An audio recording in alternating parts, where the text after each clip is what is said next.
Welcome, everyone, to A Course in Miracles in Practice.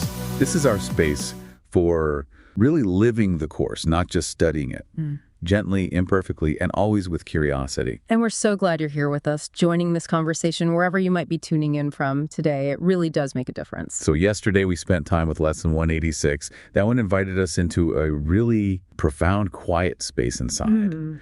And the focus was on accepting our true function, seeing it less as some big spiritual task and more as just how we show up for peace day to day. Right. And that line in 186, salvation of the world depends on me, it can sound huge, maybe even a bit intimidating at first. Yeah, definitely. But like we talk about, it's not about some ego-driven mission out there. It points to your acceptance, your personal acceptance of your part in healing the mind. It's an inside job. And that sets us up perfectly for today's lesson, Lesson 187.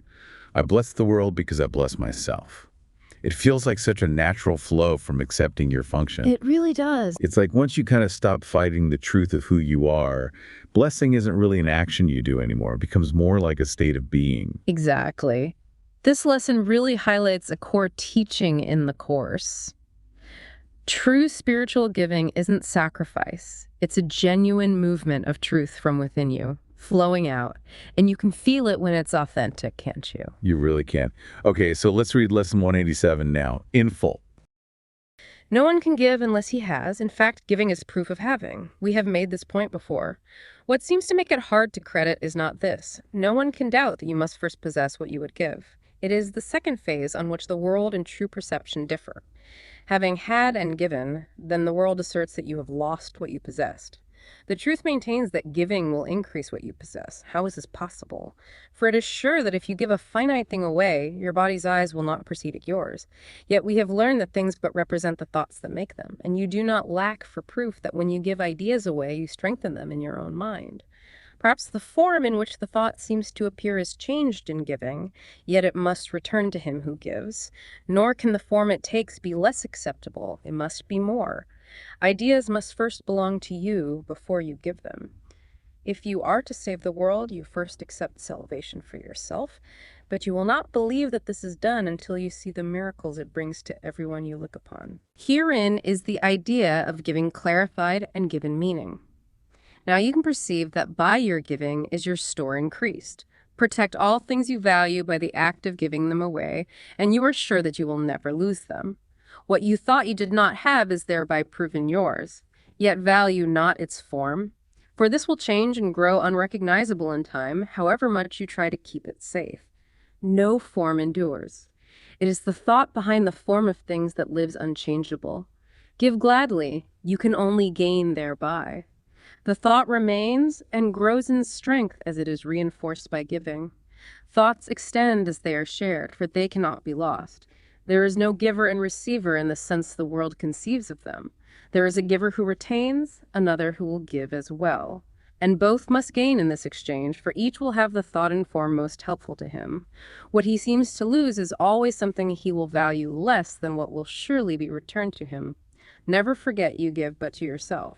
Who understands what giving means must laugh at the idea of sacrifice, nor can he fail to recognize the many forms which sacrifice may take. He laughs as well at pain and loss, at sickness and at grief, at poverty, starvation, and at death.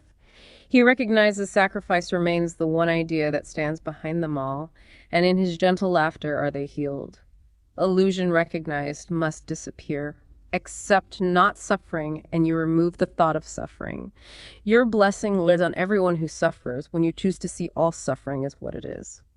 The thought of sacrifice gives rise to all the forms that suffering appears to take. And sacrifice is an idea so mad that sanity dismisses it at once. Never believe that you can sacrifice. There is no place for sacrifice in what has any value. If the thought occurs, its very presence proves that error has arisen and correction must be made. Your blessing will correct it. Given first to you, it now is yours to give as well. No form of sacrifice and suffering can long endure before the face of one who has forgiven and has blessed himself. The lilies that your brother offers you are laid upon your altar with the ones you offer him beside them. Who could fear to look upon such lovely holiness? The great illusion of the fear of God diminishes to nothingness before the purity that you will look on here. Be not afraid to look. The blessedness you will behold will take away all thought of form, and leave instead the perfect gift forever there. forever to increase, forever yours, forever given away. Now are we one in thought, for fear has gone.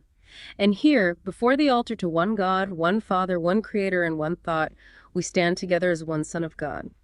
Not separate from him who is our source, not distant from one brother who is part of our one self, whose innocence has joined us all as one, we stand in blessedness and give as we receive.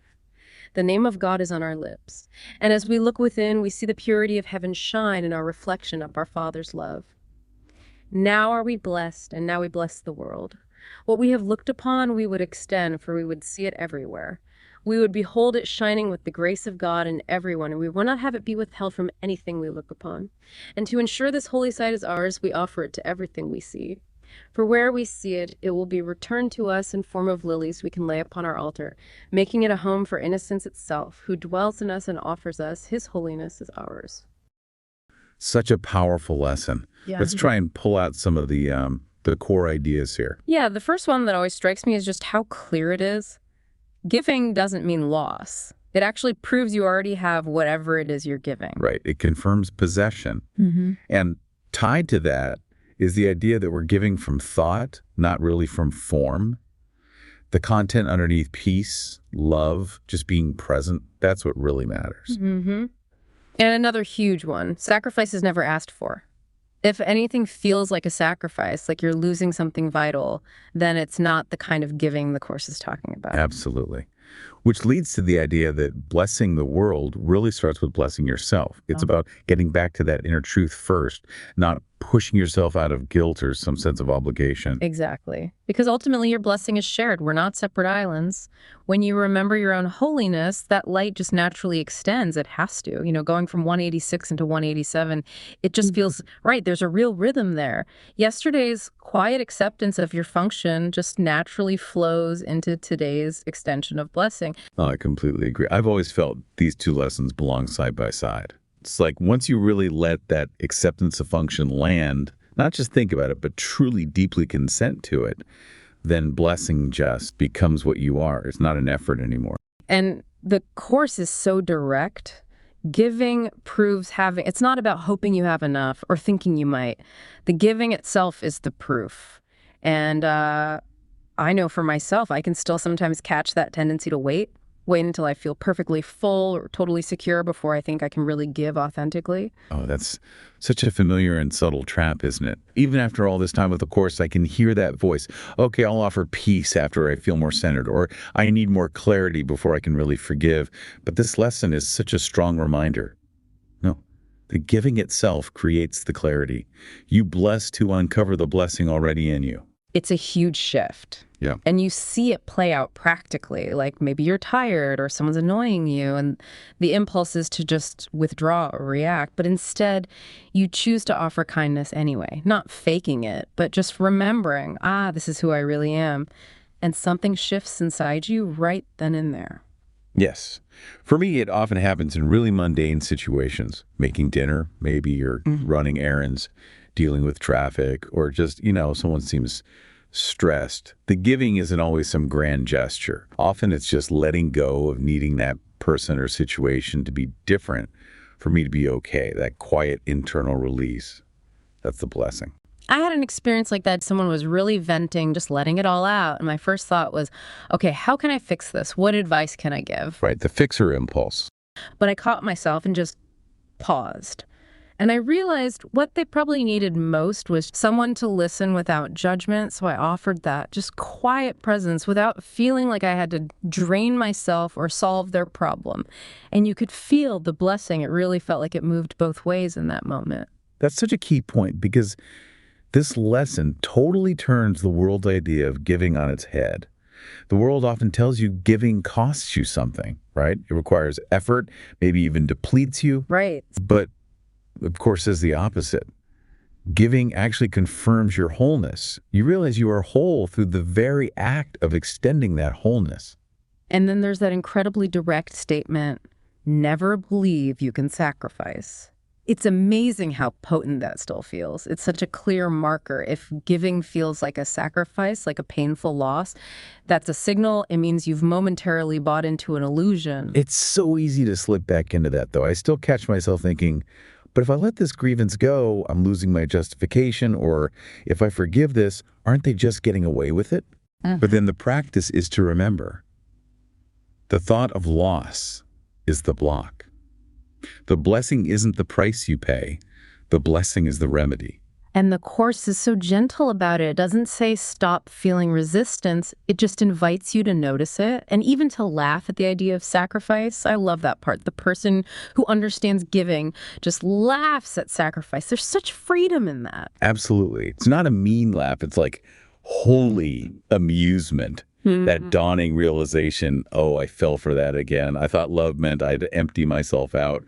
And then you just smile, offer the blessing, and feel instantly lighter. So, yeah, the lesson isn't about pushing or fixing things out there. It's more about living in this natural rhythm, receiving truth, blessing from that truth, and receiving more truth as a result, and doing it especially in the small moments, the everyday stuff, because that's where the real healing happens. Exactly. The miracle isn't always flashy. It's often just that quiet internal shift where you remember, wait, I already have what I thought I lacked, what I'm being asked to give. And from that knowing, we bless the world.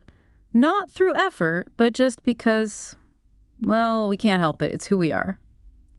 Okay, so we got a really great question from a listener that ties right into this. They wrote, I struggle with the difference between worldly giving and spiritual giving. If someone asks me for money and it's my last few dollars, I'm hesitant to give it just in case. Then I feel guilty. Oh, that just in case fear, that voice of lack. It feels so real, doesn't it? It's the ego security system kicking in. And yeah, when it comes to money or survival stuff, that voice can be incredibly loud. And what the Course teaches isn't to shame yourself for having that fear, but it does advise, don't make your decisions from that fear. Fear showing up isn't an instruction to give or not give.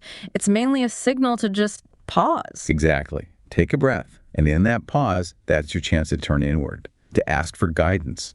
Holy Spirit, what would you have me do here? Maybe the guidance is to give the money. Maybe it isn't. The form isn't the point.